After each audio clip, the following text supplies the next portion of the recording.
हाँ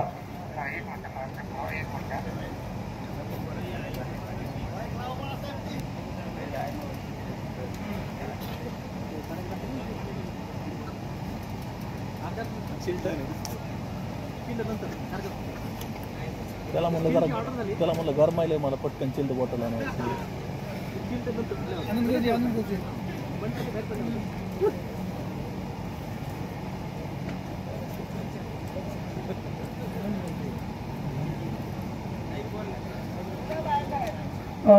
ताई साहेब, आज मी या ठिकाणी धनगर समाजाची बैठक मोठ्या प्रमाणात होत आहे. मी स्पीकर ऑन केलेलं आहे, माईकला लावलेला आहे आणि या म्हणजे धनगर समाजाची जी काही खंत आहे इथं प्रत्येकाने आपापल्या भाषणात व्यक्त करून दाखवली.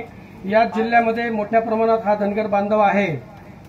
या जिल्ह्यामध्ये धनगर समाजाचा म्हणजे खासदार यापूर्वी रखमाजी गावडे होऊन गेलेले होते.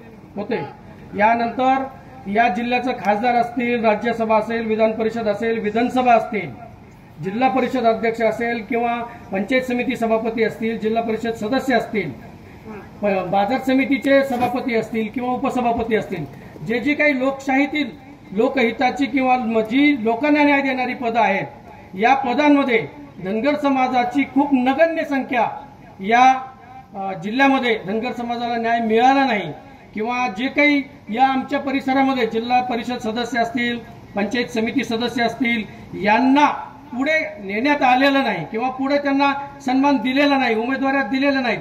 समाजाला 25-15 असेल, खासदार आमदार फंड असेल किंवा कुठलंही जे असेल, त्या धनगर समाजावरती अन्याय झालेला आहे. सगळ्या ज्या जिल्ह्यामधल्या ज्या नगर परिषद आहेत त्याच्यात किमान 2 तरी सभापती असावे, अध्यक्ष असावेत, आमच्या प्रत्येक ठिकाणी सभापती असावेत. याच्यासाठी आपल्या येणाऱ्या काळामध्ये किंवा धनगर समाजासाठी काय भूमिका आहे ही स्पीकर ऑन केलंय, आपण हे करावे. हो, नमस्कार सर्वांना, माझा नमस्कार, जय मल्हार. मी तुमच्या वेदना समजू शकते.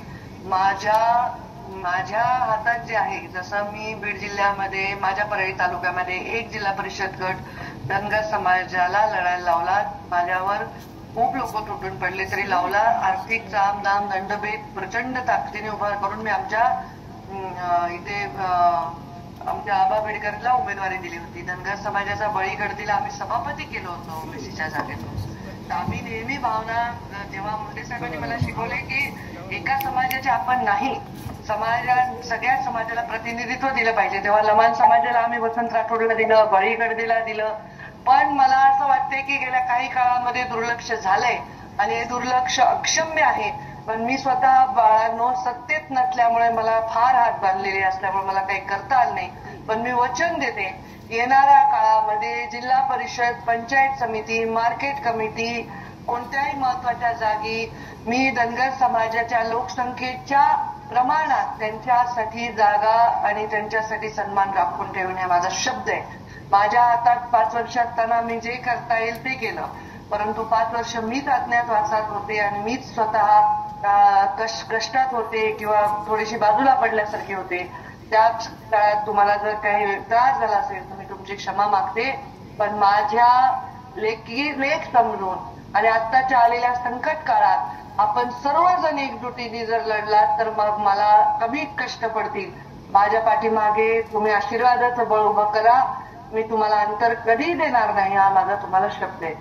बाळासाहेब जोरसल्ले पण माझ्यावर काम केलंय. 5 वर्ष जेव्हा मी मंत्रिपदात होते तेव्हा त्यांनी किंवा या सगळ्या लोकांनी, तुमची टीम आहे, त्या कोणी मला काही कधी त्रास दिला नाही. आपले वाघमोडे दादा आहेत, सगळ्यांनी कामं केलेली आहेत. पुढच्या वेळी मी स्वतः प्रत्येक गोष्टीत लक्ष घालेन जसं पूर्वी घालत होते. ताई साहेब, धनगर आरक्षण, या धनगर आरक्षण या विषयावरती आपली भूमिका स्पष्ट करा किंवा ज्या मुख्यमंत्र्यांनी मराठा बांधवांसाठी ज्या मुख्यमंत्र्यांनी शपथ घेऊन शपथ घेतली होती, मी आरक्षण दिलेलं आहे, आपणही धनगर समाजाच्या आरक्षणासाठी आपली काय भूमिका आहे? मी नेहमीच धनगर समाजाच्या आरक्षणासाठी कमिटेड आहे. पण केंद्र शासनाचा विषय असल्यामुळे संसदेत गेल्यावर मी पहिला प्रश्न जर संसदेत मांडेल तर तो धनगर समाजाच्या आरक्षणाचा मांडेल. हे माझ्या आईल्या देवीची शपथ, महादेवाची शपथ घेऊन तुम्हाला शपथ. हॅलो ताई, मी धारूरचा नगरसेवक यशवंत अण्णा गायके बोलतो.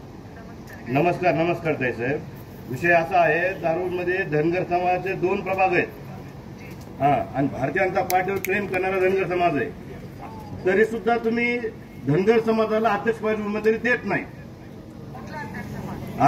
नगराध्यक्षपदी उमेदवारी दिली नाही मला 2 वेळेस. ओबीसी समाजाला असून सुद्धा धनगर समाजाला एकदा सुद्धा तुम्ही उमेदवारी दिली नाही.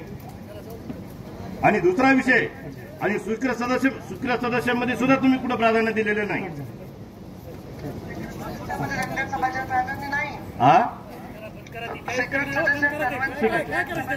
हो, पण आमच्यावर अन्याय झालाय. तुमच्याकडून आम्हाला उमेदवारी ओबीसी म्हणून उमेदवारी तुमच्याकडून आम्हाला भेटली नाही.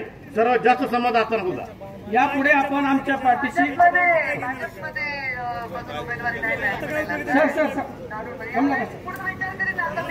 बसा चालतंय ताई, चालेल. बसून घ्या, जाऊ नका, बसा.